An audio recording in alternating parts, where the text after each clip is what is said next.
Programa não indicado para menores de 10 anos.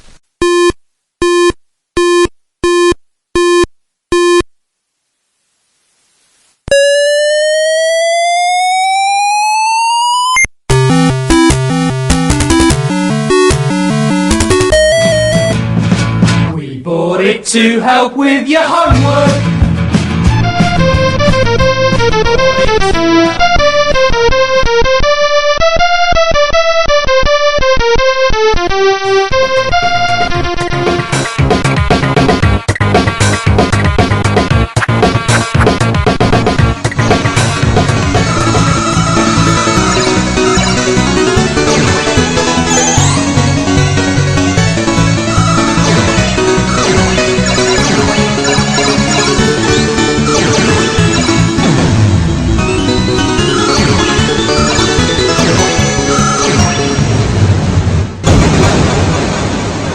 Retrocomputaria, porque velho é o seu PC.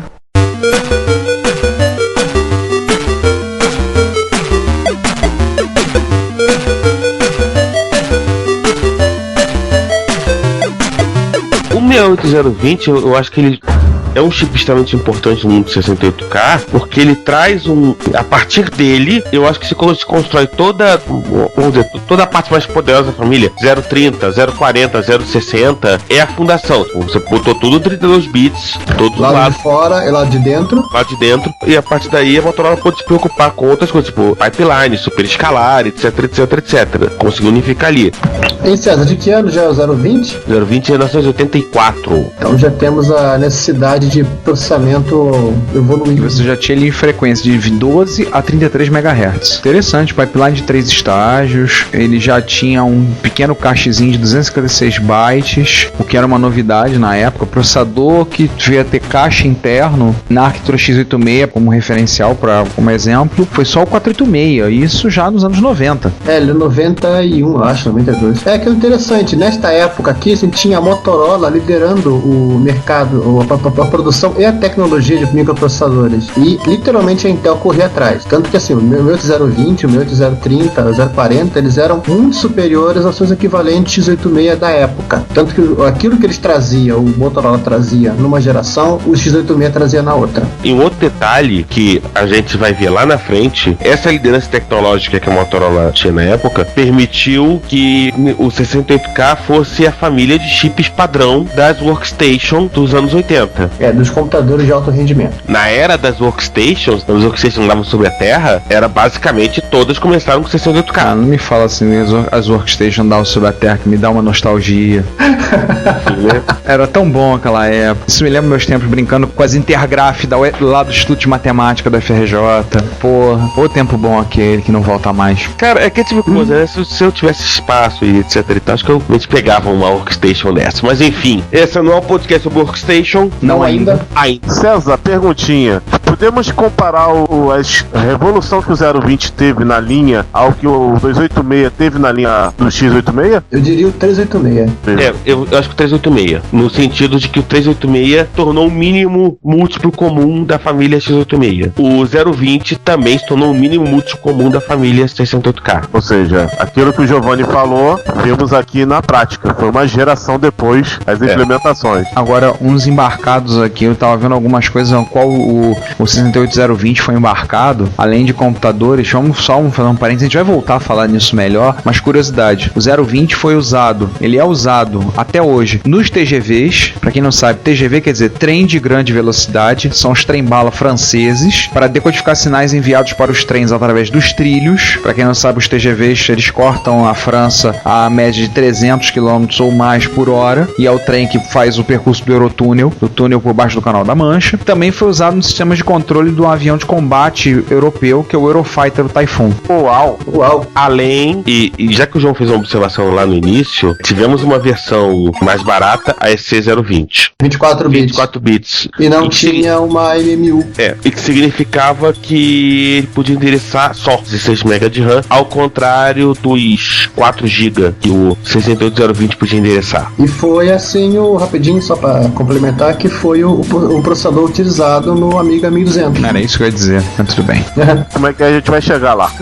Assim, já o 68020 avançava no multiprocessamento e avançava no suporte a coprocessadores. A Motorola lançou periféricos de FPU separado, lançou periféricos de PMMU, que era unidade de memória paginada, coisa toda. O próprio 10800 ele tinha uma MMUzinho já embutido, que era bem interessante, que eu li lendo que ele falava que ele comia um ciclo do processador. Quase nada, né? E o quê? Não, a cada vez que ele precisava ser executado, ele comia um ciclo do processador, porque ele precisava verificar se a memória que o processador queria acessar estava liberada ou não para ele. Ah, tá. Não é talvez o mais famoso dos chips da segunda geração. Esse título eu acho que é do 030, né? O 030 já tem o MMU embutido, grande vantagem dele. E assim, mas eu já vi algumas críticas com relação ao 030 de que ele só foi uma aceleração do processador, não teve nada de novo. Mas ter o MMU internamente já é uma coisa que muitos desenhistas de sistemas penhorados agradeceram.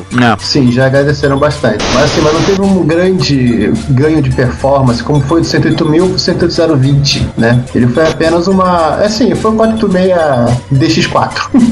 Não é um salto. O grande salto na arquitetura do PC, pela época, na arquitetura x86, foi pro lado do 286 pro 386. Sim. Aí depois é um salto tipo 386 com 486, que o 486 se resume basicamente a um 386 com FPU embutida e um cache interno. Mesma coisa. E no caso do 030, tinha a questão da velocidade. Você podia alcançar velocidades maiores, 50 MHz, que na época, 1987, era uma coisa gigantesca. Sim. Era quase infinito. Enfim, e depois vocês vão ver, quando nós vamos passar pra frente, que o 030 foi até pelas facilidades, tal, MMU e etc, foi um chip extremamente popular. Muita gente utilizou o 030. Inclusive hoje, assim, a maioria o João até pode falar com mais calma disso, vamos falar depois com mais calma também, a maioria das grandes aceleradoras por Amiga são 030. Vamos falar também que o 3000 pra frente usava o 030. O Amiga 3000, o Amiga 4... E vamos também lembrar a série quadra do Macintosh, mas vamos segurar a onda porque a gente vai falar de máquinas tem muito computador ainda pra falar. Vamos falar agora de 040? Vamos lá. 1990, vamos só falar uma coisa, Motorola não lançou um chip 050, aliás, lançou 060, mas... O 050 foi aquela famosa história de que você lança um produto com essa numeração que achou que nunca ia precisar, de repente você chegou naquela numeração, aí você criou toda uma enrolação e agora ferrou, né? Então vamos fingir que nada aconteceu e vamos lançar o 060. Enfim, o 040, ele já era de uma geração à frente, a pipeline dele já era essencial. Ele já vem com FPU estágios, com FPU embutido, e já tinha um cache tanto de instrução como de dados de 4K. Pra quem acha que caixa de dados e caixa de instrução é novidade por conta do 486. Olha aí o 68040 fazendo na frente. Sim. O 040 também tem uma evolução interna, digamos assim, de processamento interno dele, que ele conseguia ter uma velocidade muito maior que o 030 em clocks reduzidas. Tem algumas instruções novas, pelo que eu tô vendo. Conforme eles vão introduzindo novos modos de endereçamento, eles vão introduzindo novas instruções para poder trabalhar com esses novos modos de endereçamento. E o salto dele também gritante pro 030 ou é um salto modesto? Foi um salto razoável, assim, não foi uma coisa tão simplória quanto foi do 020 pro 030, mas o 040 já trouxe mais coisas. Eu acho que infelizmente o 040 acabou sendo mais conhecido por fritar ovo, né? Exatamente. E tome princípio de Joule, né? Sim, aí o 050 a gente pulou a etapa porque não deu muito jeito, né? Mas é que a questão do fritar ovo é uma questão importante porque acho que foi o momento em que a Intel começou a se descolar da Motorola. Sim, eles começaram a sair daquela coisa de ficar atrás e começar a ficar ao lado. Porque a Intel, o 486, que era o equivalente, ele não fritava ovo com a facilidade que o 040 fritava. Ficou pra geração seguinte da Intel. Viu atrás até nisso. O seguinte é que fritou. Mas aí o que acontecia? Isso gerava um dano muito sério pra quem desenhava a placa, porque tinha que levar isso consideração, né? Todo um projeto térmico, como é que saía, etc e tal. Se tornou um problema. E aí veio o 060. Motorola pulou o 050. Só uma coisa, houve algumas variações do 040, pelo que eu tô vendo. Teve o 68 LC040 sem FPU e teve o 68 EC040, que arrancaram a MMU e a FPU. Pra quê? Custo, talvez. Então, no começo dos anos 90... Assim, no começo dos anos 90, pra quê? Inclusive o fabricante, né? Muita gente lançou versões CFPU e MMU. Alguns Mac usavam esse 040. Não, o Mac só 2 modelos usaram o 040. Foram a última série de Motorola 108K. Eram os Sentries e os Quadra. E eram as máquinas de alto rendimento deles, de áudio e vídeo. O Sentry usava 040, os Quadros, os Sentries, outros modelos usaram o LC040.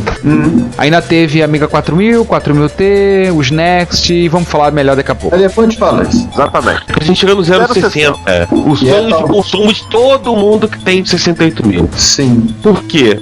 Primeiro, é super escalar. O 060 é de 1994, que é a época da Pentium, que é quando a indústria muda para arquiteturas super escalares. O pipeline já eram 10 estágios. Uau! O caixa de instrução e dados já era de 8K. Eles passam a operar 3.3 volts ao invés de 5. Então, também começa a se tornar padrão de mercado nessa época, né? 3.3 volts. Branch prediction, né? Fazer previsão de branch, de instrução, pipeline para 2 instruções e outras coisas do tipo... Ele não trabalha com microcódigo, outra coisa curiosa. Ele tem algumas características de RISC, ou seja, todo processador é hardwired. Ele é feito direto lá, então assim, não trabalha com o princípio de microcódigo, que os processadores CISC trabalhavam. Todos os CISC assim trabalhavam com a ideia do conceito de microcódigo. Ele não usava. Então isso já trazia algumas coisas que você conseguia melhorar o desempenho com isso. E além disso, já havia uma preocupação de usar técnicas de gerenciamento de energia para diminuir o consumo. Ele já usava 2,5 milhões de transistores no DAI. Peraí, Ricardo, só um detalhe. Estamos falando que o primeiro modelo teve 40 mil transistores. 40 mil. Então vocês podem ter uma ideia da evolução, né?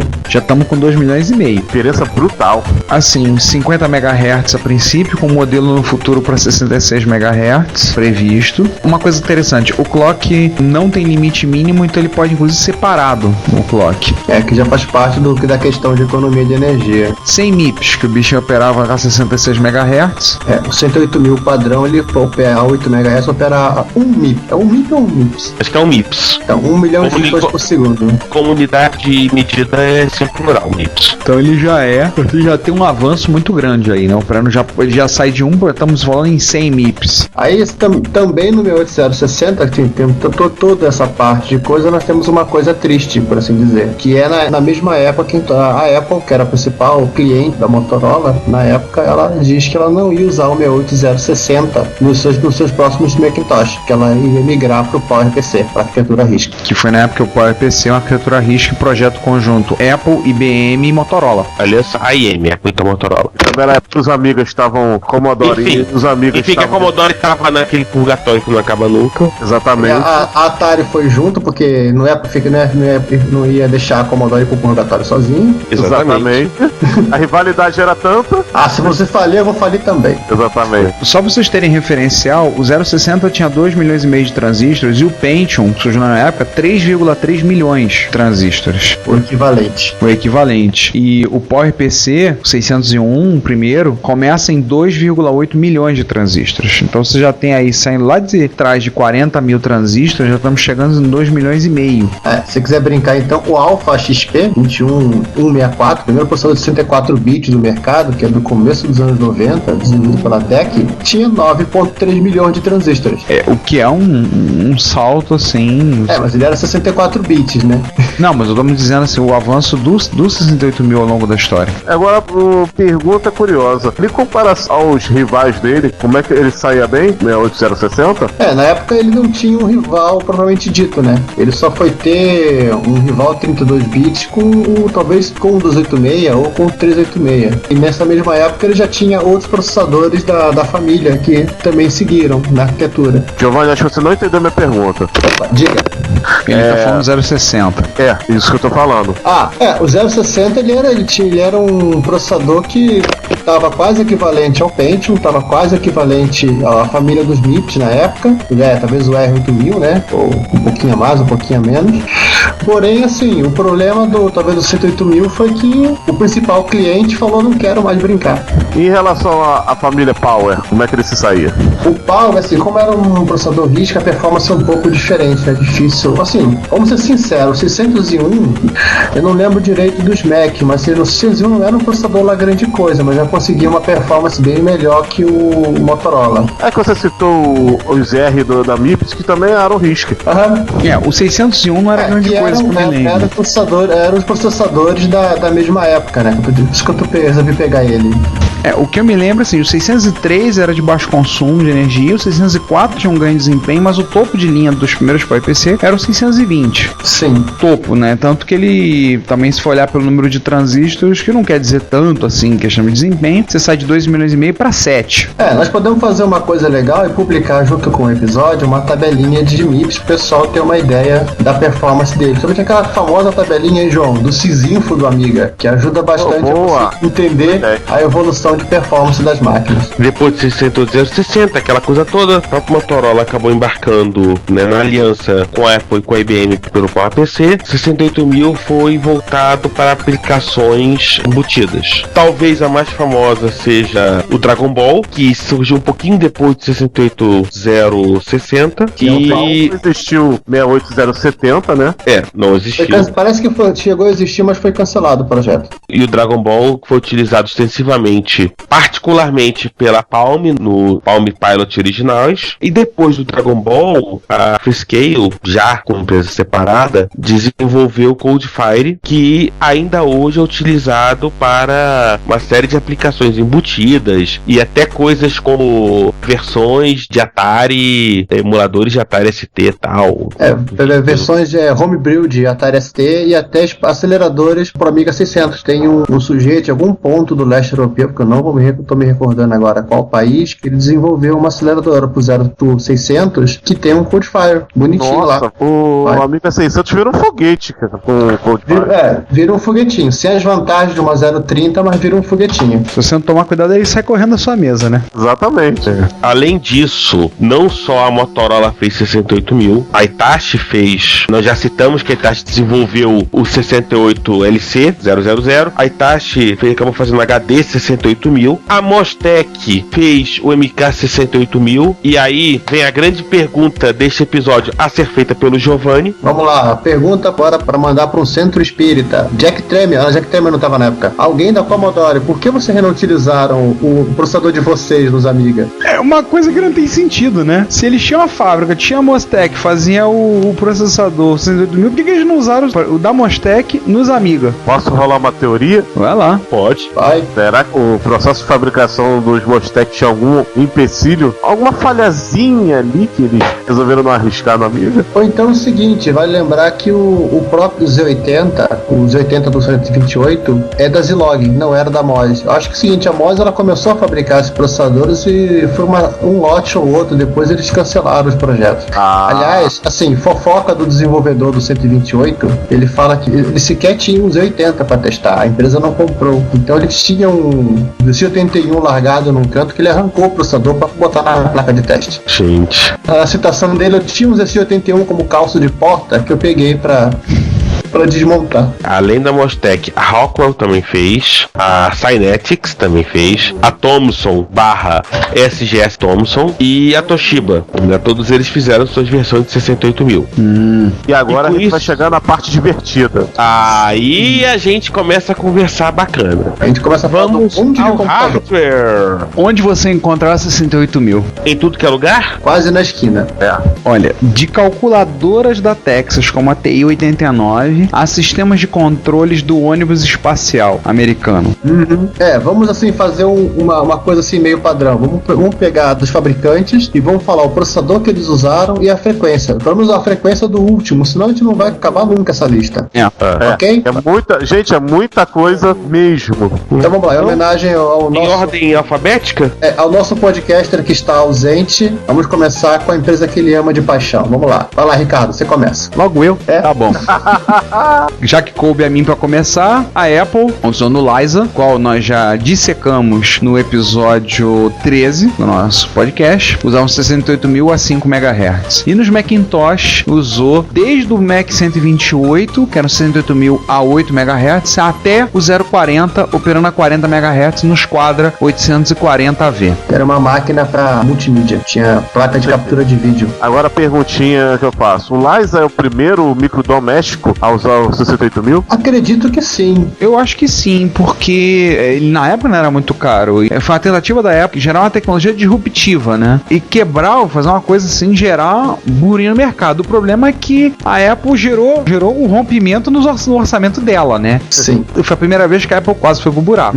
Ela quase foi pra cova, né? Por conta tanto do Apple III quanto do Liza, que vocês viram que a gente falou melhor deles no episódio 13. Então assim, além da Apple, a Atari Computers, ela usou o 108.000 a 8 MHz no ST, no STE, no Mega ST, no Stacy e no STBook. O Stacy e o STBook, para quem não sabe, são os Atari ST Notebook. O Stacy é um bichinho meio feinho, mas o STBook era uma coisinha linda. Assim, dos notebooks daquela geração, ele é quase equivalente em design ao notebook atual. O problema é que ele era tão fininho que a tela quebrava. Ou seja, achar um hoje em dia inteiro, raridade. É difícil, E foi muito raro, um notebook com MIDI. Mas voltando, o Mega STE, o STE ele tinha um blitter para acelerar o gráfico, tá? Um 68.000 a 16, o TT, um 030 a 32 MHz, e o Falcon 030 a 16. Curiosidade com relação ao TT e ao Falcon, parece que o projeto era para usar um 20, mas o Jack Tramiel falou, não, a Amiga vai usar um 20, vamos botar o 030.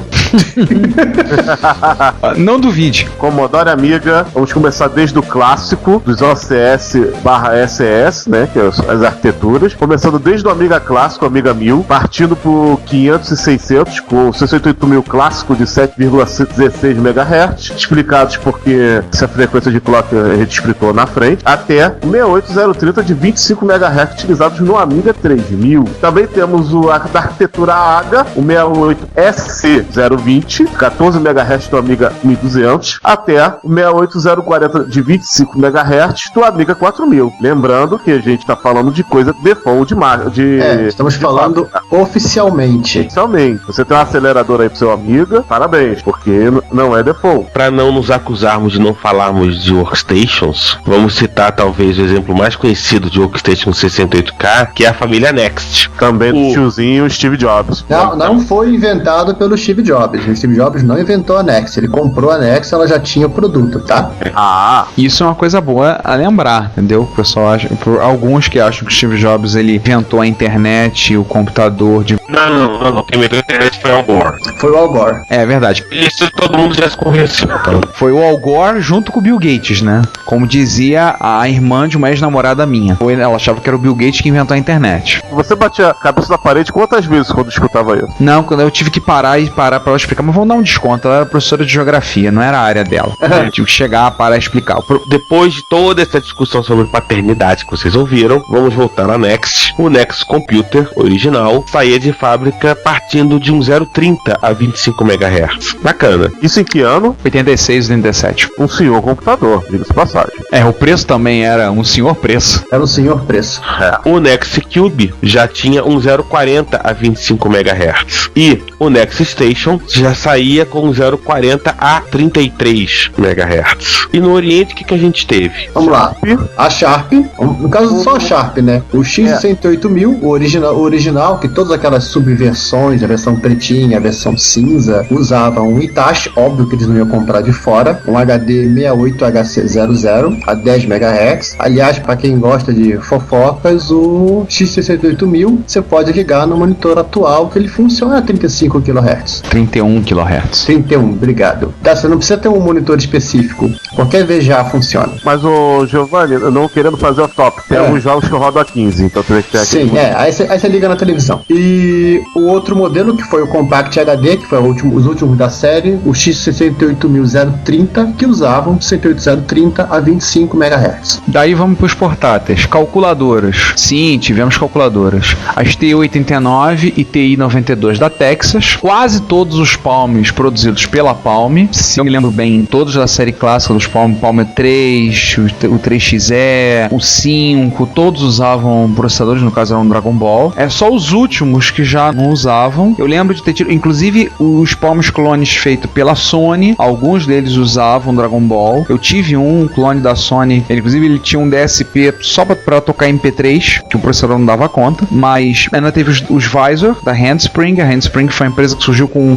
funcionários que saíram da Palm e fundaram a Handspring, e aí mudaram algumas coisas. Foram os que basicamente começaram o conceito que a gente tem hoje em dia de smartphones, né? Mas a gente vai falar disso melhor num futuro próximo. E ainda tem esse tal de Alpha Smart aqui que eu vou confessar que eu não faço a menor ideia do que seja. O Alpha Smart, ele é um processador de texto portátil, uma espécie de Wapuro japonês, só que feito nos Estados Unidos. Ele foi lançado em 92, parece, com funcionários da Apple. A função era ter uma maquininha para você escrever coisas, mas foi um produto, digamos que meio que efêmero no mercado. Momento fúria. Precisava de um 68 mil para escrever texto, porra? Pois empregados da Apple, os caras já sabiam fazer rádio com 68 mil, já sabiam fazer um software, pra que aprender um novo, né?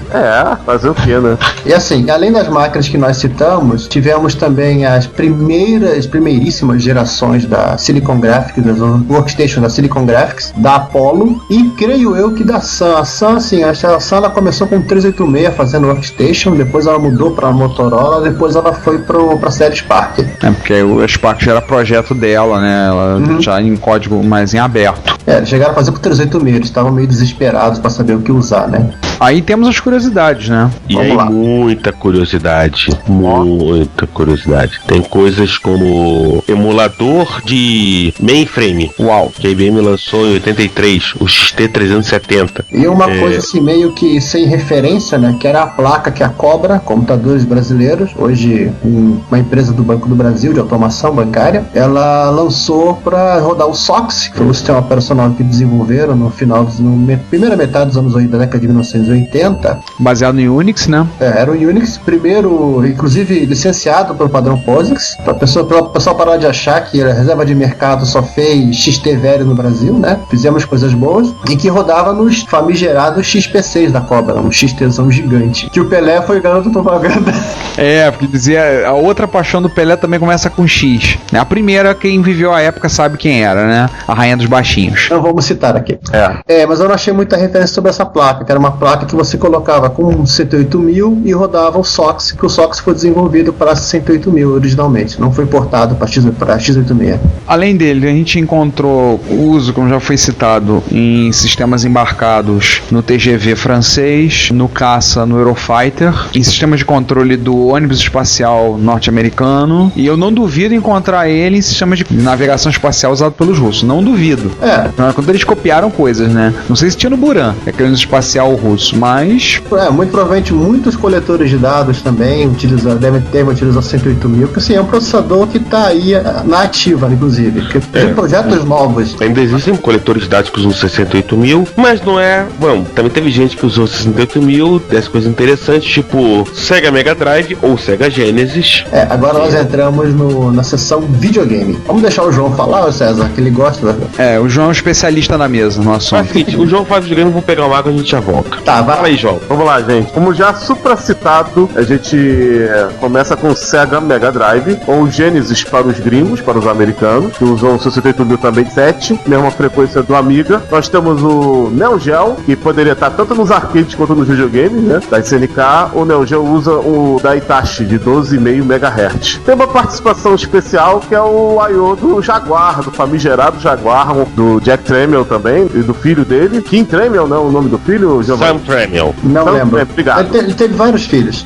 O que cuidava da Atari. O Jaguar, vale lembrar, foi o último projeto da Atari, né? O último videogame da Atari, né? O que faliu de vez ela. Hoje em dia só serve pra você ir lá no Atari Age, naquele site que vende coisas, que você consegue comprar um Atari Jaguar na caixa, que nunca foi usado. Sim, o Atari tem uma curiosidade que ele tinha 2 processadores pesados, o Tom e o Jerry, 2 processadores de 32 bits cada um, e o gerenciamento desses 2 processadores, a conversa deles com o mundo era feito com 68.000, talvez uma vingança daqueles 80 que foi colocado dentro do Mega Drive. Pra falar a verdade, a vingança foi da própria SEGA. O Saturno também tem o 68.000 pra gerenciar o som. Também tem esse. O 68 HC000, o mesmo usado no X68000 de 10 MHz. A vingança foi dentro de casa. Que aliás foi quase o videogame que faliu a SEGA, né? Gente, nunca coloque o 68.000 no som, vocês vão falir. Nunca coloque o 68.000 como secundário que vocês vão falir. Exatamente. Principalmente enfim, eu acho que vocês aprenderam a lição, né? Exatamente. João, e que mais, além desses videogames? Olha, arcade, vamos falar só dos principais, que arcades foi desde máquinas remotas, eu vou falar que lá na Konami, lá em 85 eles usavam a 68.000 no Gradius 2, até coisas como Tartaruga Ninja, coisas mais recentes. Eu vou falar da Sega System 16, que é a placa famosíssima por Golden Axe, pelo OutRun, ou é 16 ou é 18, fica aí a diferença. O OutRun eram 12 68.000, né? Exatamente. As placas da Sega utilizavam um ou mais 68.000, inclusive no som. Olha a Sega aí de novo.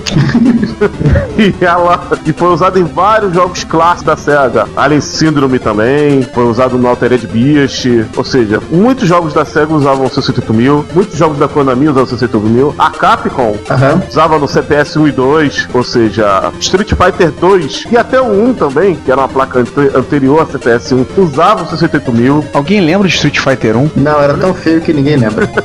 Eu lembrei. Eu joguei Street Fighter. Eu sei, lembro do Street Fighter 2, o 1 não vale a pena. Tá, o Street Fighter 2 também usava 68.000, as CPS 1 e 2 utilizavam também o processador, e arcades, então muita coisa, de A a Z, SNK, Pega, Konami, usavam 68.000 em largamente suas máquinas. Hoje em dia, se você topar com um desses fliperamas vintage aí, que tem uma máquina velhinha lá, a probabilidade de ela ter um 68.000 dentro é de 80%, não tô de brincadeira. Ou seja, vamos resumir que a Motorola, com o 68.000, ela foi responsável por milhares e milhares de horas de procrastinação de estudantes pelo mundo. Exatamente. Estudantes e office boys. Office boys pelo mundo. E todo mundo que passava em rodoviárias. Aquele caso que o Ricardo acho que contou com o programa passado do Fly Shark, você viu o cara no cinema, o Fly Shark também usa 68.000. Quem contou o Fly Shark foi o César. Ah, tá. Enfim, eu sabia que era alguém. Antes da gente fechar software, hardware, lembrar que o Sinclair QL também tá nessa lista. Ele usou 68008. Perfeitamente. Mas vamos falar de software agora porque, bicho, assim, a lista tá gigantesca, hein? Assim como existiram vários equipamentos que foram construídos com o 68.000, obviamente também temos um montarelo de sistemas operacionais que rodaram nesses equipamentos. E aí vai a lista. Baseado em CPM, temos o CPM 680K. Começo de tudo. Na época o CPM teve porte para Z80, para processador x86 e para 68K. E o Gen 2. Uma evolução do CPM, já com modo gráfico, e que veio a se transformar no TOS. Que era o Tramiel Operating System, né? Não era T de Tramiel, era outra coisa. Mas pra mim é o Tramiel pronto. O pessoal era a piada pronta porque era pra aparecer, né? Pra mim é o Tramiel Operating System pronto. Estou falando uma grande besteira, mas que fica mais curioso fica. Vamos então aos baseados em Unix. César, é contigo. Isso. Você lembrando que o 68K, a família toda, foi extremamente popular entre os fabricantes de workstation. E óbvio que isso se traduziu em sistemas operacionais. Além dos mais conhecidos hoje em dia, NetBSD, OpenBSD. Que não rodou NetBSD, né? A MSX ainda não roda NetBSD. Ainda. E o famoso porte do kernel Linux para 68K, o famoso Linux M68K, foi a primeira tentativa de porte, né? O primeiro port do Linux, se não me engano, foi pro Alpha. Foi um dos primeiros. Pro Alpha, mas o pessoal queria portar pro 108K, inclusive o Linux dizia que não era possível. Aí depois foi feito. Aí ele olhou, Nunca diga nunca. Aí eu tava errado. Aham. O Sun OS. O Sun Unix / Sun OS, que veio a se tornar o Solaris. Começou no X68000. Aliás, uma curiosidade, comprando passagem tanto na rodoviária de Santiago quanto na rodoviária de Valparaíso, eu pude ver que os terminais da Tourbus, que é a empresa que eu comprei, basicamente era um computador com um terminalzinho meio telnet que deu pra ver o login que a pessoa tava usando, só nós. Uau. Agora, será que era uma máquina de 68K? Não, já eram uns parques, só nós 5. Aquele negócio, né, cara? Tá aí, funciona, vou mudar pra quê? Além disso, o Irix, assim, não dá pra a gente ter uma certeza total que o Irix começou em 108.000, mas a Silicon teve uma fase da vida dela que ela tinha estações com 1008K. O AUX. O AUX, que é uma coisa incrivelmente curiosa, porque assim, ele era o Apple Unix, só que ele não era um sistema operacional que você botava no seu Macintosh e você usava o Unix no seu Macintosh. Ele era um sistema operacional que rodava de dentro do system. Então, se você estava rodando o system, mas era o AUX, você tinha os terminais, você tinha assim, você não conseguia entender o que era o system. Mas é o seguinte, vamos ser sinceros, era um Unix que usava a ROM do Macintosh para desenhar janelinhas. O NextStep / OpenStep, que era o sistema operacional dos Next, o Amiga Unix e o mais misterioso de todos, que era o Domain OS, que era um sistema operacional que rodava dentro da família de workstations da Apollo Computer. Empresa que depois foi comprada pela HP. Se eu não me engano, bem durou até ano 88 a Apollo. Ela quebrou e foi comprada pela HP em 88. E aí, como praga e purgação, a HP utilizou no final dos anos 90, começo do 2000, a marca Apollo para aquelas impressoras mega ultra super baratas dela. Uau.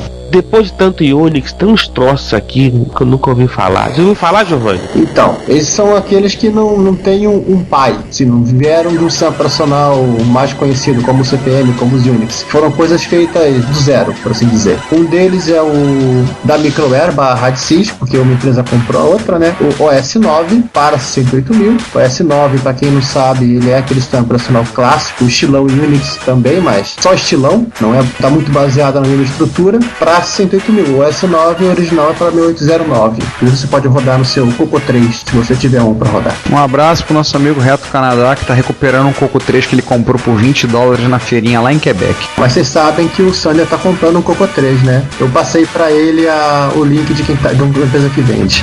Como a gente já disse, o Sander é o sem noção. O sonho do Sander é ser o Moacir. Ponto. Toca o bar. Dos outros sistemas que vieram com outras inspirações, temos os próprios da Apple, aquele sistema operacional que acho que sequer teve nome, que era tão unificado ao hardware que acho que ninguém se tocou que não poderia ter um nome, que é o sistema operacional que rodou no Lisa, rodava no Lisa, e obviamente o bom e velho macOS, que teve sua compatibilidade com a família 108.000 da primeira versão, quando ele sequer também não tinha um nome, era apenas chamado de sistema, até o macOS 8.6, que foi o último a ter trecho de código 108.000 dentro dele. Ainda dos bizarros, temos o sistema operacional que foi desenvolvido em linguagem B. Sim, B? Não é piada. Além da linguagem do C, existe uma linguagem chamada B.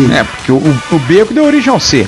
Foi desenvolvido em B, chamado TripOS. O TripOS é uma linguagem de projeto acadêmico e que foi tornada pública ao mundo com outro nome, chamado Amiga-DOS. Agora, só uma perguntinha. O Workbench seria a parte gráfica do Amiga-DOS. O Workbench é a shell que roda em cima do Amiga-DOS. Inclusive, assim, o Michel Steele, aquele cara que quando não tá desassemblando, desmontando o 6502, tá postando no blog dele e escaneando documentação, ele digitalizou 2 livros, um guia de TripOS e um guia de Amiga-DOS. E ele botou um do lado do outro os índices. É o mesmo livro, quase. Nossa! A Amiga, né, comprou um sistema operacional pronto para rodar. Ainda como sistema operacional, o PalmOS, que bastante influenciado pelo macOS, aquela estrutura do sistema operacional ser uma árvore com ser um banco de dados, limitados. E ele teve vida até o Palm OS 5 Garnet. Tentaram fazer o Cobalt, né, o Palm OS 6, que foi o grande navio que afundou a Palm, que ela tentou uma sobrevida com o WebOS, mas aí já tá mudando tudo. Mas ela durou até o Garnet, que aliás, se engana, a Axis japonesa ainda tem direito sobre o código dele. Mas quem entende disso melhor é o César. A Axis, na verdade, ela é a dona dos direitos do Palm OS clássico. Se você quiser portar, você tem que conversar com os japoneses. Mas enfim, eu iria pro Japão nesse caso para pegar um 68K no estado e rodar o Yuma 68K. O que é o Yuma 68K? O Yuma 68K, desenvolvido pela Hudson Soft. A Hudson. Para aquela mesma. A da belinha. Para o Sharp X68000 e que podemos, na prática, dizer que é uma espécie de MS-DOS sem o Command.com e o IO.sys para rodar nessas máquinas da Sharp. Ele é um sistema operacional do X68000. Exatamente. Ele é o sistema padrão dele. Assim, ele é um troço bizarro, porque ele não tem muita referência da onde que ele veio, mas ele tem a aparência externa para o usuário, é um DOS. A sintaxe de comandos, o parâmetro, lista de comandos, a estrutura de intenção de drive, de config-sys, toda essa coisa é do MS-DOS. Só que é meio flutuante, assim, né? Vou até falar duas coisas para jogar lenha na fogueira. A primeira é que ele parece que não é 100% compatível com o sistema de arquivos do MS-DOS ou sequer do CPM. Parece ter que fazer uma gambiarra para você poder passar arquivos de um sistema de disco para outro. Tem isso. E o segundo é que ele tem uma interface gráfica. Sim, que é a X68 Window. Aquele negócio, a Hudson fez uma interface gráfica, por exemplo, para MSX. O HAL Note. O HAL Note, exatamente. Então, assim, ela tinha alguma bagagem no assunto. O HAL Note não foi feito pela HAL, por acaso? Desculpa, pela HAL. Não, ela fez... A Hudson fez alguma coisa. Não, na verdade, que a HAL foi comprada pela Hudson. Não, a HAL foi comprada pela Nintendo. Hoje em dia, fundador da HAL, Satoru Iwata, é presidente da Nintendo. Uau. Se eu não me engano, o autor do Rollerball. E das cartas de baralho. Não, cartas de baralho é algum descendente do velhinho lá que fundou. Sakaguchi, que não tá mais lá. Interessante que ele guarda algumas similaridades com o DOS, né? Deve ser só pra ficar parecido. Até porque na época do lançamento do X68K, né, você tinha o PC-88, que tinha rodava o DOS-V, que é o MS-DOS. Você tinha a Fujitsu, que era um sistema operacional que era um DOS também adaptado, e o MSX, que tinha o MS-DOS, que também tinha. Então, assim, vamos deixar todo mundo com a mesma cara? Exatamente. Eu acredito que eles... Facilitar a vida, né? Eles fizeram baseado, mesmo ele não sendo... O cara já vai ter que escrever em Romanji. Vamos dar menos trabalho pra ele. E pra fechar... Quem tiver um 68.000 e quiser complementar, manda e-mail. Sim. Um abraço, Mauro Xavier. Foi feliz possuidor do 68.000 agora. Descobre aí, manda um e-mail pra gente que a gente agradece. Para de jogar Castlevania e ajuda nós. Isso. E ainda tem o Sinclair Q2, que foi o sistema que rodou no Sinclair QL. Inclusive tinha um sisteminha de janelas interessantes, as aplicações podiam ser executadas em janelinhas independentes. E que mais que tiver pela frente? Seria interessante falar rapidamente dos basics dos 68.000? De basics não teve muita coisa, né? A Atari, ela licenciou um basic, assim como a Commodore licenciou um basic, que não tiveram uma vida útil muito grande. A mesma coisa vale pro Microsoft Basic para Macintosh. E assim, eu acho que o que aconteceu, assim, conforme o rádio foi ficando mais poderoso, os requisitos de programação foram encaminhando tão próximo disso que o cara sentar para fazer o seu próprio programinha começou a ficar dificultoso. Então o cara já ia para um C, já ia para o Assembly propriamente dito, que o cara tinha que fazer chamadas para APIs do sistema operacional ou fazer seu próprio sistema operacional de repente. E no caso das workstations, o cara programava direto em C, né? Não compensava, né? Exatamente. Porque os 3 basics realmente que existiram foram esses. Sinclair também teve basic, né? Sinclair. Que tava em Home, que tinha aqueles bilhões de bugs do projeto do... Talvez o único basic para uma máquina de 68.000 que tem em ROM foi o Sinclair QL, né? Sim, foi o único. O Super Basic, né? Super Basic. Acho que sim. Só um parêntesezinho. Então, um link no final. Reserva espaço para falar do Atari Transputer, se conseguimos entender o que ele é. Eu fui dar uma pesquisadinha rápida agora sobre Transputer, não tem nenhuma referência a 68.000. Ele tinha um 68.000 que gerenciava tudo. Eu procurei na Wikipédia, fiz umas buscas aqui, não achei nada, nenhuma palavra de 68.000 ou de Motorola.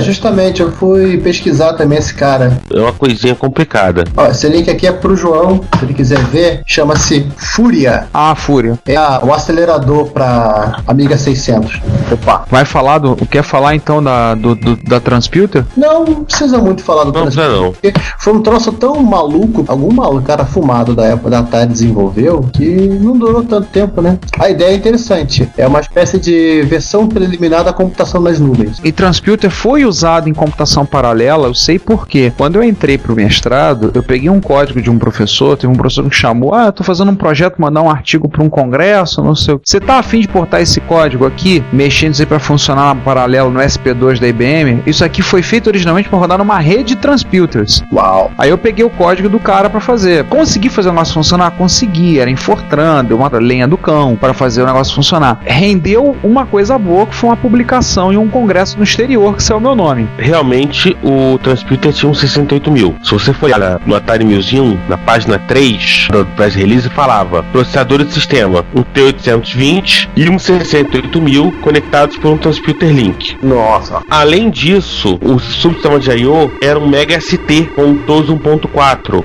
O conceito do Transputer é um conceito muito doido, assim. Tinha um cara fazendo um projeto de um Transputer usando MSX. Eu vi esses dias um holandês meio fumado. Meio não, completamente. Caraca, tá aqui uma placa de Mega ST. Aqui tem até MIDI. Nossa, cara, que gambiarra. Putz, grila. Esse, senhoras e senhores, vocês ouvem, é o João quase surtando. A placa dele é gigante, gente. Você lembra as placas mais de XT? Pois é, essa aqui é maior. O gabinete, na foto, o gabinete não é um torrão, porque o pessoal tinha vontade de gastar espaço, né? É porque precisava mesmo. Não, mas o teclado dele é idêntico do Atari ST. Agora se descobre, tem um Atari ST dentro? Sim, é o Atari ST que gerenciava esse monte de processadorzinho que você conseguia utilizar. Devia ser uma máquina com 0.30 para rodar algum Unix. Eu acho até o seguinte, eu acho até que dá pra incluir ele na família do Atari ST, já que tinha um ST dentro. Uhum. O que eu me lembro, o conceito dele era de máquina massivamente paralela. A Connection Machine desenvolveu uma arquitetura onde eles fizeram um projeto de uma máquina que eles usaram 64K de Z80, 65.536 Z80, e aí quem trabalhava com processamento paralelo na época tinha que partir desse princípio. Você trabalhava com muitos processadores pequenininhos, uma capacidade de processamento pequena. Posteriormente isso mudou na arquitetura e hoje em dia, para quem trabalha com paralelismo em máquinas paralelas, até em ambientes heterogêneos. A última vez que eu olhei o Top 500, o Roadrunner estava em primeiro e ele trabalhava com Cell, processadores da AMD e mais um monte de coisa misturada. Sim, parabéns pro Dremiel, cara. O cara conseguiu vender o Atari ST mais bizarro que eu já vi, cara. Não, essa máquina não vendeu muito, acho que sequer chegou a vender, foi só um projeto. Porra, Não, o ATW800, o Atari Transputer, chegou a ser vendido, mas o público era, obviamente, extremamente limitado. Com certeza. Sim, assim, é uma coisa maluca, né? Uma empresa que trabalhando com mercado de venda direto ao consumidor, vender para literalmente o que seria uma instituição de ensino. Sim, sim. Pra ficar menos os alienígenas, eles meteram um ST dentro. Uhum. O lado bom é que ainda dava pra jogar Arctic Movies no Transputer.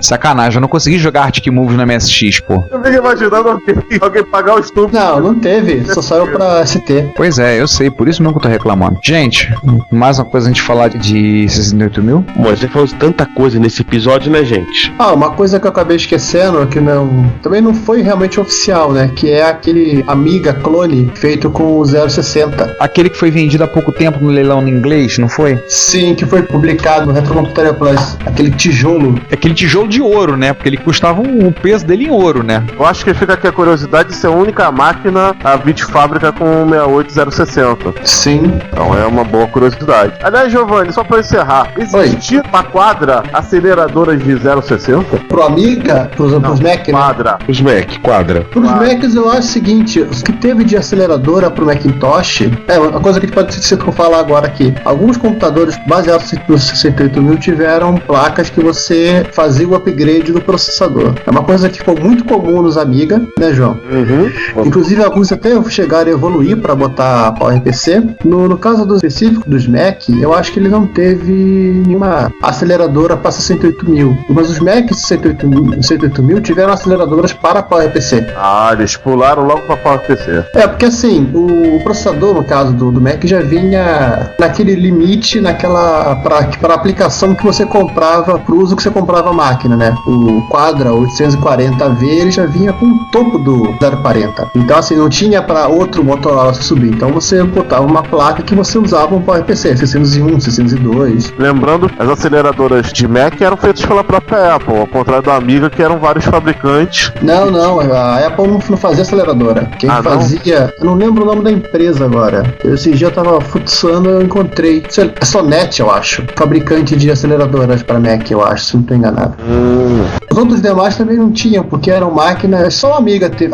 o Sinclair QL teve aceleradora. Ué, Mega não? Mega ST? Mega ST, eu não lembro. Você lembra de algum? Alguém sabe aí? Mega ST... Eu acho que teve, mas confirma aqui. Não, ele teve uma placa própria, que é o Medusa. Dá medo esse nome. Então, Medusa e depois a Evolução, que é aquela placa já com scale, aquela plaquinha pequenininha que já é um monstro de velocidade em cima do ST original. Também teve uma Freescale para Amiga 600.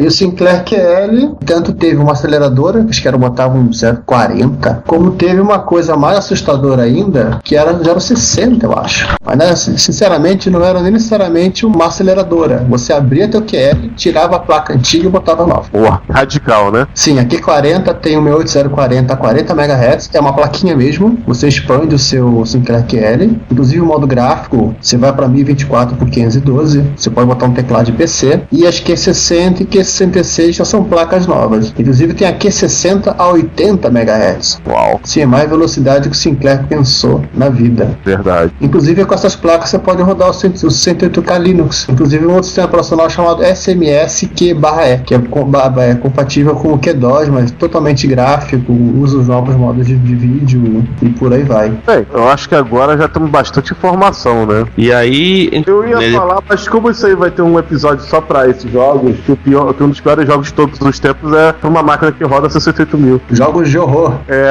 Isso é pro jogos de horror. O horror. Não é o horror da temática, é o horror de quem joga. E antes que nossos ouvintes saiam correndo, vamos fechar o episódio? Vamos lá. Vamos. A gente nem começou a falar de 68K, tem muita coisa. Muitos desses micros vão ser alvos de dossiês lá na frente. Sim. E a gente ainda vai voltar ao assunto, né, dessas máquinas todas e... Enfim, espero que tenham gostado, né?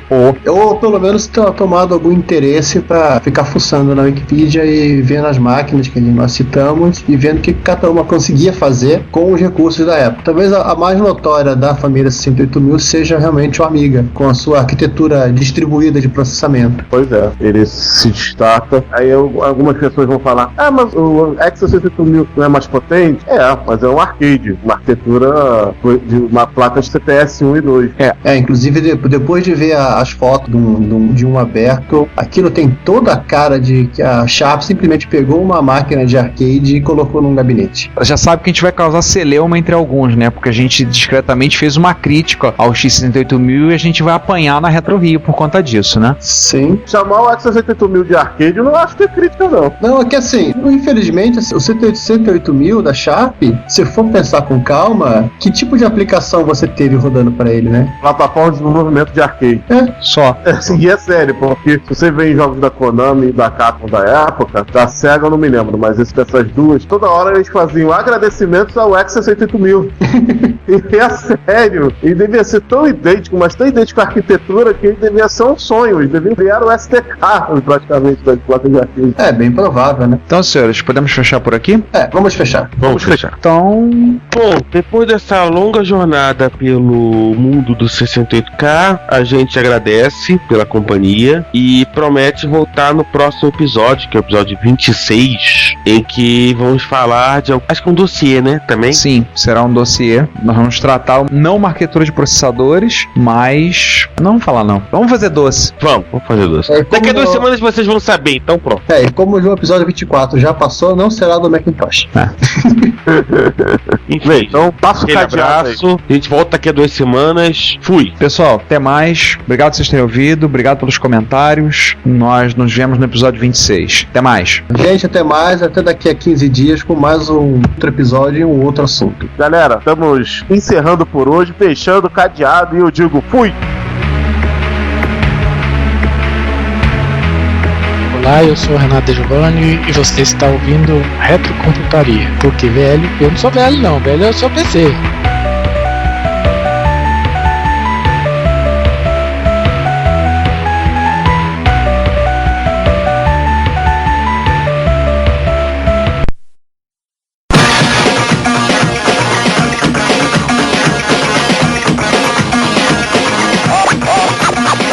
Olá a todos, bem-vindos a mais uma sessão de e-mails do Retrocomputaria, seu podcast Retrocomputação. Retrocomputaria, que há 25 episódios dizemos e relembramos você: velho é o seu PC. E hoje estamos aí com César Cardoso. Bom dia, boa tarde, boa noite. E Giovanni Nunes. Oi, gente, tudo bem? Vamos começar. E hoje nós vamos ter os e-mails e comentários que recebemos relativos ao episódio 24, um episódio que não é homofetivo. Seria outro assunto, mas devido a protestos de um participante da equipe do podcast, um abraço, Sander.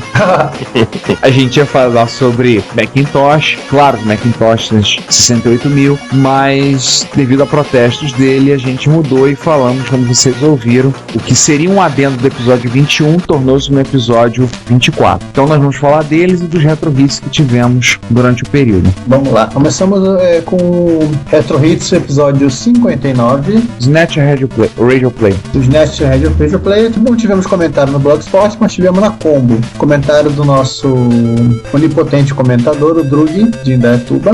Ele cita que Snatch é um daquele jogaço que qualquer game que se preze precisa jogar. E um desses jogaços que eu ainda não tive a oportunidade de jogar, logo ele não é um game que se preze. Mas ainda a salvação, assim que possível pretendo jogá-lo com toda certeza. A trilha é fantástica e esse Retro Hits, como sempre, ficou excelente, parabéns. E teve um pequeno comentário do Márcio Neves Machado, que também se assumiu como um gamer que não se preza, que é Nunca Joguei. Tem mais trilha sonora do Snatch que em breve vocês ouvirão, outros Retro Hits. Que, aliás, só um detalhe, por conta do comentário do Dudu, eu fui olhar em que equipamentos que teve o Snatch, né? Basicamente ele saiu na época para MSX, PC 98, e acho que só, e para computador e para vários consoles, mas com versões um pouco adaptadas, inclusive uma versão bem encapada quase, chamada Policinauts no Saturno, eu acho, eu play. Não sei, algum jogador que se preze vai xingar a gente nos comentários desse episódio aqui. Se o João ouvir o podcast, né, ele vai comentar isso. Sim, um desafio para o João. Se você ouvir o podcast, você vai saber que nós pedimos para você comentar essa parte do Snatch. Pronto. Vamos chegar finalmente ao episódio 24, a parte A, que começa com o Juan Castro berrando: a abertura mudou, vocês pularam o tubarão. Brincadeirinha. Aí eu comento embaixo: que tubarão? O Juan Castro deu 2 links. Uma explicação, né, do que é pular o tubarão. E o Ricardo. E eu digo: ou eu sou muito burro, não entendi mesmo. Por que pulamos o tubarão? E aí o Juan Castro explica: piada recorrente entre fãs de seriados americanos que, quando acontece mudanças tipo mudou a música de abertura, trocou um ator, 2 personagens se casaram, etc e tal, o seriado pulou o tubarão. Ok, Epic Fail na tentativa de piada. Vou ali evacuar e já volto. Eu acho que a única mudança que teve mesmo foi que eu mexi um pouquinho na equalização do áudio. E aí, na abertura, o final sai um pouquinho mais alto. Se eu me lembro bem, foi a única mudança. Entendi. Tem que ser muito perspicaz para perceber apenas essa mudança. Tão pequena, tão sutil, pulamos o tubarão. Pode ter sido assim. Eu também reparei que a abertura tinha uma pequena diferença. Que pode ser realmente o volume, mas assim, eu fiquei tranquilo porque vai que o Ricardo trocou a fita VHS onde ele guarda a abertura do Retrocomputaria. Cara, pra dizer a verdade, eu nem notei que tinha alguma alteração, mas enfim. O importante eu queria ser tapado mesmo. É que é o seguinte, o importante é que o João não notou a diferença. Ah, sim. Acho que nem o Sander notou a diferença. Porque assim... A diferença não vai, então pronto. Sim, porque assim, eu fui tentar entender o que é esse negócio de pular o tubarão. Tem relação com o pico de interesse dos fãs na série. Aí os caras fazem uma grande mudança pra ver se... Pra trazer de volta o público, pra manter o interesse na série. A audiência volta ao normal. Isso também é conhecido como reboot, segundo o pessoal da DC Comics, né? Não, a diferença é que a DC faz um reboot, sei lá, cada 5 anos. Ou quando alguém tá de saco cheio da vida, a mulher dormiu de calça, etc e tal, e resolve fazer um reboot aleatório. Sim, então assim, aquilo que a DC chama de reboot, o mundo televisivo chama de pular o tubarão. Então tá bom. Tá vendo, pessoal? A gente também fala sobre outras coisas que não sejam micros clássicos, tá vendo? Sim. Isso é campanha pra chamar a gente pros outros, tá? Pra chamar pro podcast, tá? Enfim, bola pra frente que tem coisa pra caramba ainda. É assim, o Gustavo Ribarzik, que rima com Ribarzik, comenta nesse pacote de comentários da série Tubarão do Juan. Aliás, de que jogo é aquela música que parece ser de Spectrum 48K? O trecho está um pouco maior agora. Deve ter sido uma mudança de volume. Ele também reparou. Na abertura, as músicas que tem são, e não sei se a gente já comentou em algum episódio, mas pelo menos já vão, que fica como relato histórico. É o Lix Expert, trecho do Hey Hey 60K, que é aquela música que tem tributo ao Spectrum e aos micros clássicos ingleses. Depois entra um trechinho de uma música de um jogo da Brother Band, de Apple II, não lembro qual agora de cabeça. Depois entra um trecho de Shannon 2, Mega Blast do Amiga, e encerra a abertura com uma sequência do Nemesis, também conhecido como grades do MSX. E aí depois, a voz que vem depois, você sabe, da minha esposa, que ela de vez em quando fala que vai botar os pais pra ouvir o podcast só pra ouvir um segundinho dela falando. Sim, ouse você não citar que ela participa da abertura.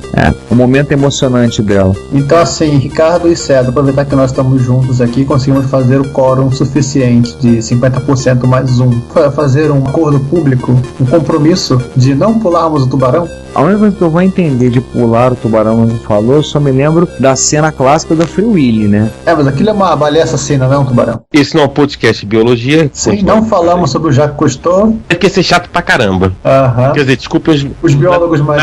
Nada contra os biólogos, mas acho que a gente falando de biologia ia ser muito chato. Sim. Aliás, eu me pergunto se a gente falando de retrocomputação já não é muito chato, mas enfim. Após um comentário do Juan, pera, eu entendi. A Retro Rio está marcada pra valer? Sim, Juan. A Retro Rio vai ser no próximo sábado, dia 11 de agosto. Você deve estar cansado de saber. Se não tá cansado de saber... Fique cansado agora.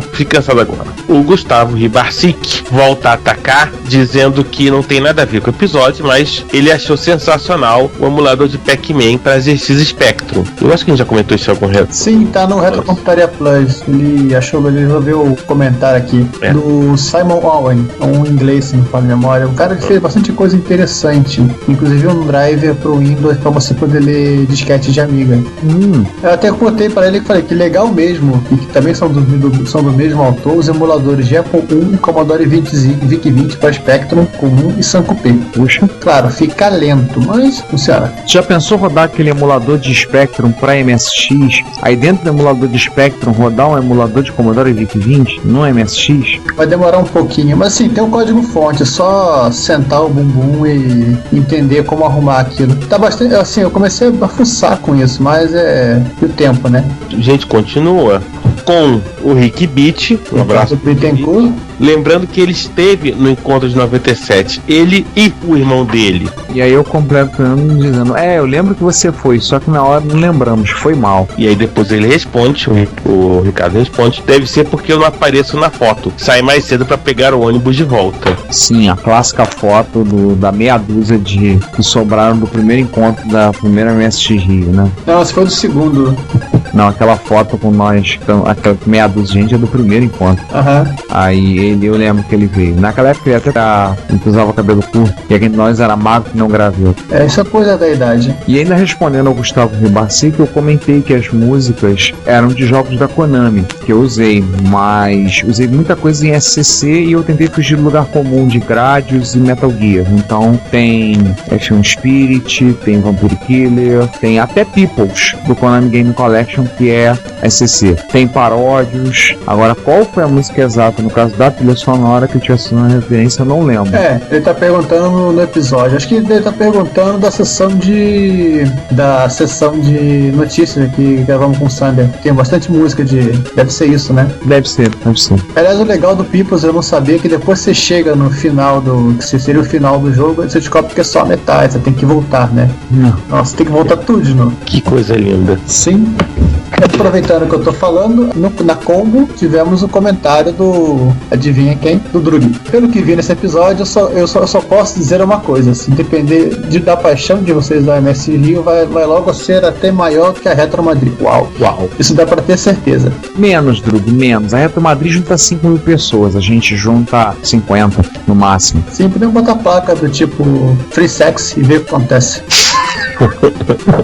E continuando, estou sempre prometendo ir e sempre acaba dando errado, então não vou prometer mais. Assim que der tudo certo, eu apareço por aí para prestigiar esse evento. Opa, palavrão. Eu espero que não se decepcione com o tamanho do evento, né? Uma vez me perguntaram como é a organização, como é um encontro de usuários de MSX. Uma pessoa de fora, eu falei, é um encontro desencontrado, meio que desconstrói a teoria sobre os encontros. Basicamente a gente bota, vai lá, monta um giga, vai, bota outra coisa, vai, puxa papo, conversa, mexe aqui, mexe ali, eu encontro. Como a gente comentou, vocês ouviram palestras, a gente já teve, a gente parou de dar palestra, não dá muito certo. Então que o pessoal quer mexer e conversar e bater papo, então vamos fazer uma coisa mais simples, mais livre, e tem funcionado muito bem. Uma grande reunião, no final das contas. É quase que nem a Campus Party, mas que a única diferença é que não tem a imprensa enchendo o saco tentando entender como é que é. É, isso é bom. Sim. Enfim, vamos trocar o episódio? Bora. Retro Hit 60. Ninguém comentou no Blogspot, mas na combo, adivinha quem? O homem de Indaiatuba, nosso amigo Drug, comentou: Kraftwerk é uma banda que sozinha já tem uma pegada chiptune. Parênteses. Eu não acho que Kraftwerk tenha uma pegada chiptune. Eu acho que chiptune é que tem a pegada Kraftwerk. É verdade. Fecha parênteses. Acho que são uns caras muito bacana, muito diferentes, sei lá. Não sou um grande fã de música eletrônica, mas tem algumas bandas que são tão diferentes e únicas que valem muito a pena serem escutadas. E dentre essas eu destaco Kraftwerk e o Daft Punk. Esse Retro Hits ficou muito bacana mesmo, parabéns. Colocou bandas entre aspas. O Kraftwerk é uma banda mesmo, não tem aspas. Eu acho que o Daft Punk também. Não devemos ser uma dupla, enfim. O Daft é uma dupla. Uma dupla. Mas é muito legal o Daft Punk também.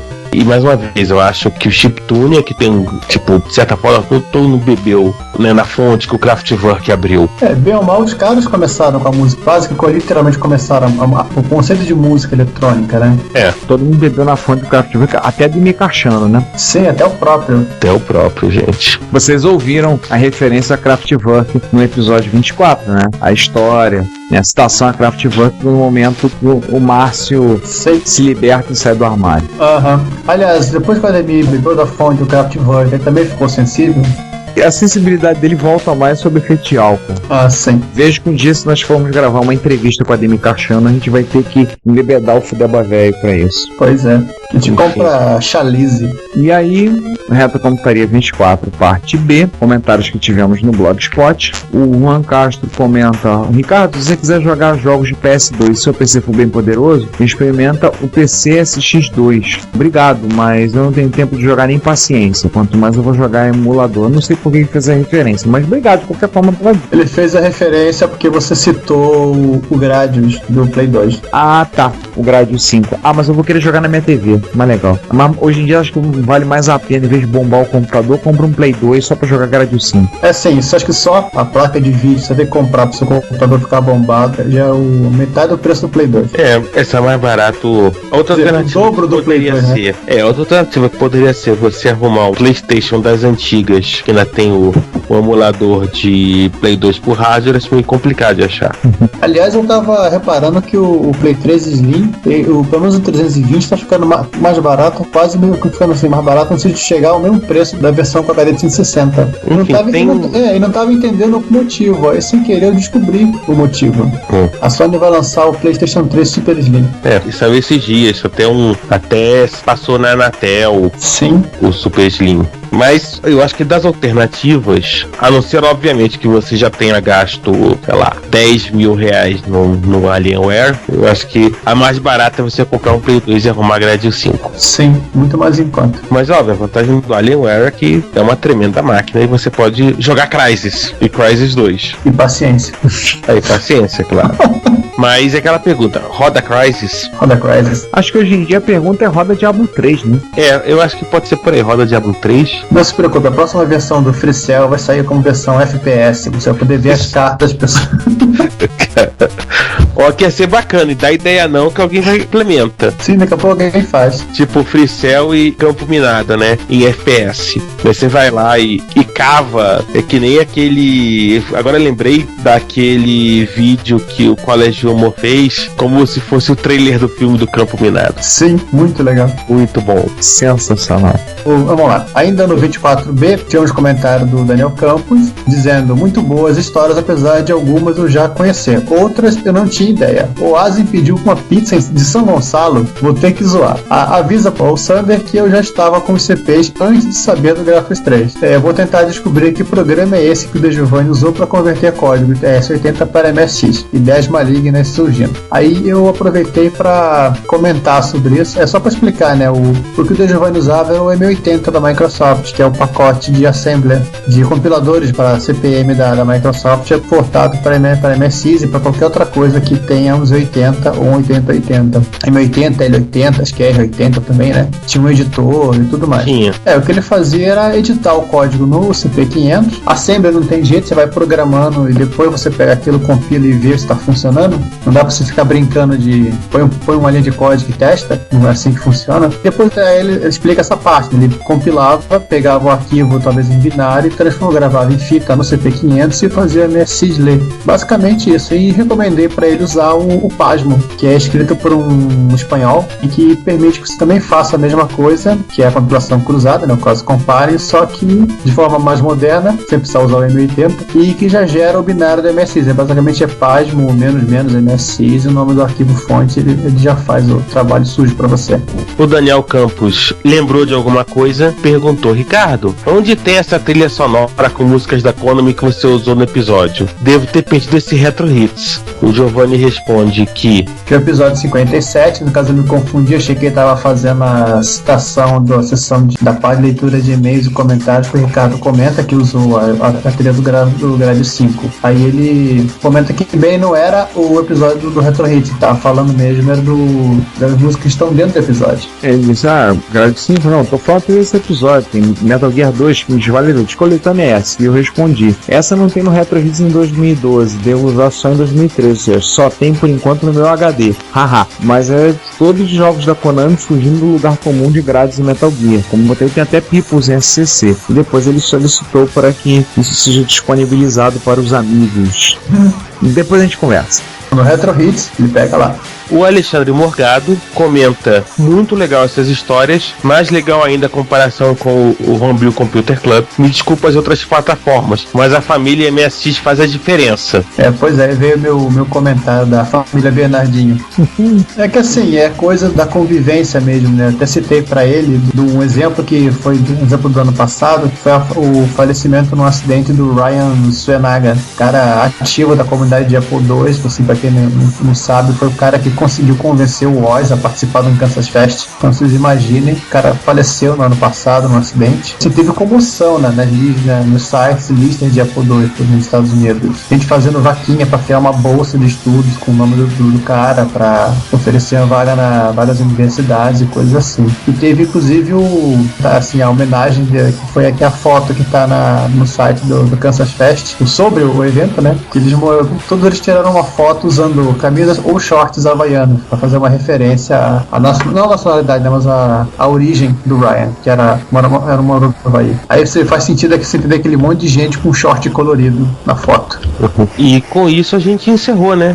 Não tivemos e-mails, comentário no Twitter, tivemos alguns comentários de algumas pessoas que tweetaram pra gente, falaram alguma coisa, mas nada relativo aos episódios. Te agradecer ao Eliaser, o Sul, que tem sempre retweetado e comentado, com os novos que têm chegado, sejam bem-vindos. E se pode, eu gostaria de poder mandar um abraço a um ouvinte novo, famoso, que a gente adquiriu. Pode? Vai. Então mandar um abraço ao Lorde Vinheteiro, que teve o prazer de entrar em contato e disse que ia ouvir nosso podcast. Para quem não conhece o Vinheteiro, visite o site dele, www.vinheteiro.com. E eu vim descobrir que ele foi um feliz possuidor de um MSX. Ele teve inclusive MSX2. E creio que por ocasião que, se já tiverem ouvido isso, já terá no ar um vídeo dele tocando ao piano músicas de jogos de MSX. Provavelmente trajando, como gosto de dizer alguns da comunidade MSXeira, o manto sagrado, né? A camisa azul do boot.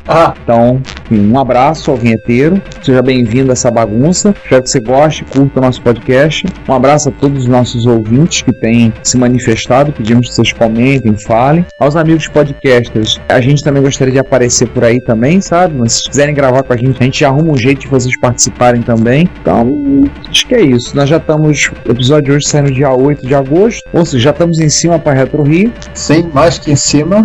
Neste sábado. Então, pessoal, Sesc Engenho de Dentro, Avenida Amora Cavalcante 661, no horário das 10 da manhã às 5 da tarde. A maior diversidade de computadores clássicos, metro quadrado, que vocês vão ver. Já confirmados, pelo menos 5 plataformas diferentes. Sim, acompanhem a nossa lista não de convidados, né, de participantes no Retrocomputaria Plus. Criamos uma sessão específica para falar da Retro Rio lá. E lembre-se, gente, mais uma vez, entrada franca. franca, gratuita. Se você quiser colaborar, pode comprar alguma coisa do Grupo MSX. Visite, participe, estejam lá. Esperamos vê-los lá. Tudo correndo bem, toda a gangue, todos aqueles que cometem o retrocomputaria estão lá presentes. Ou seja, se vocês quiserem reclamar, protestar, xingar, com jeitinho, claro. Ou pelo menos fazer algum elogio, dar sugestões, estaremos presentes para poder ouvi-los. Venha nos conhecer. Ou não, né? Ou fingir que a gente não existe e ver os computadores, também pode. Eu acho que com ver os computadores é mais legal. Sim. Enfim, eu acho que vocês vão ter a oportunidade única de, inclusive, saber quem faz esse podcast e poder, eventualmente, reclamar ao vivo e a cores se você achar que ele tá uma merda. Mas eu acho que tá legal, hein? Eu acho que vocês acham que ele tá legal. Sim, as primeiras reclamações ganham inteiramente grátis um 15,41. Inteiramente grátis. Um 15,41 na cabeça, né? Na cabeça. Antes que a gente esqueça, não decimos nada com relação ao 1541 do João. Sim, nada. Só mandar um abraço pra todo mundo, pra quem foi e pra quem não foi, Retro Rio. Sim, pra quem não for, lembrar que logo em breve teremos mais uma MSX Rio. A MSX Rio vai ser em outubro, feriado 12 de outubro. Daqui a pouco, então. Daqui a pouquinho. Nós deveremos ter material no ar sobre a Retro Rio. Tem algumas pessoas que se voluntariaram a fazer vídeos. E não vai ser o Sander, sabe? Se o Sander faz o vídeo some. Ninguém tem acesso ao vendido do vídeo. Ricardo, você tá mandando ele fazer o vídeo, não disponibilizar o vídeo. Tem que explicar corretamente o que tem que ser feito. Pois é, mas a gente pede, vou mandar a cópia pra vocês. Estamos esperando. Sander, os vídeos da Campus Party, ele continua esperando. Mas vão ter outras pessoas que vão estar disponibilizando material, vão estar filmando. A gente talvez grave alguma coisa lá na Retro Rio, alguma coisinha que a gente vai colocar no ar depois. Esperamos que coloquemos. Vai ser bem interessante. E, senhores, a gente já fala pro pessoal, já adianta o que eles vão ouvir daqui a 2 semanas. Estamos no 25, vai ser o episódio 26, então. Não sei, o que você acha, César? Pode ser. A gente já pulou o tubarão mesmo. Nós fizemos um pacto para não pular o tubarão. O pacto para não pular o tubarão só vale no próximo episódio. Então podemos Exatamente. falar. Então, assim, para quem quiser saber, o próximo episódio, vocês vão ouvir daqui a 15 dias, é episódio 26, Apple II. No caso, dossiê Apple II. Todos os submodelos, inclusive. Então, pessoal que é fã da empresa da maçã, pessoal que gosta da criação do OS, nós vamos dedicar um episódio com uma boa conversa sobre criação, sobre o Apple II com o convidado. Agora, quem é o convidado é surpresa. É surpresa. Tem um convidado bacana, mas é surpresa. Sim. Enfim, gente, aquele abraço e a gente volta daqui 15 dias. Isso aí, pessoal. Nos vemos daqui a 15 dias. Abração, continuem ouvindo, comentando, falando, opinando. Até mais. E até mais, gente. E chega de pular o tubarão dessa vez. Se você quer comunicar-se conosco, elogiando, apresentando sugestões, ajudando nas erratas, fazendo críticas construtivas ou mesmo dando um depoimento, não hesite, faça. Você pode enviar um e-mail para retrocomputaria@gmail.com, uma mensagem pelo Twitter para o nosso usuário Retrocomputaria, ou comentar nos posts desse episódio, que estão em retrocomputaria.blogspot.com ou em www.dimensãonerd.com. Se você quiser, pode também enviar um comentário de voz que iremos publicar no nosso podcast. Lembre-se, o seu comentário é o nosso salário. Obrigado e até o próximo podcast. Você ouve esse programa na Combo Podcast.